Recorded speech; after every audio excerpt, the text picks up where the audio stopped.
এবার লড়াই চেনা মাঠে। পুরনো কেন্দ্রে ফিরে এসেছেন দিলীপ ঘোষ। খড়গপুর সদরে এখন মাটি কামড়ে পড়ে রয়েছেন বিজেপি প্রার্থী। সকাল থেকে রাত এলাকা ঘুরে চলছে প্রচার, জনসভা।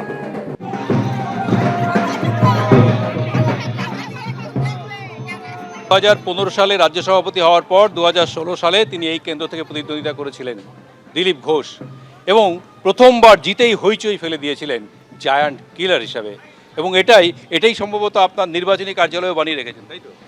না, নির্বাচন কার্যালয় এটা সরকারি অফিস থাকার জন্যই নির্বাচন কার্যালয় আমাদের ওখানে আছে মালঞ্চতে। এটা আপনি বসবাস করছেন এখানে? এখানে তো আমি আছি 7-8 বছর ধরে। আচ্ছা, আপনি 2016 সালে জেতার পর থেকে তো এখানেই থাকেন নাকি? মাঝে মধ্যে আগে আমি যে ভাড়া ঘর ছিলাম, তারপরে এটাই আমার আসলে এখানে লোকের সঙ্গে দেখা করি, এখানেই থাকি।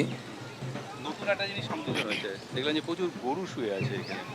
আমরা না থাকলে ওরাই থাকে এখানে। সোনার দাম বেড়ে যাওয়াতেই সিদ্ধান্ত নাকি? সুন্দর ঘাস খায় দায় আরাম করে, গরু মোষ এলাকার সব দুধ ওরা খায়, আমরা ওদের ঘাস খাওয়াই।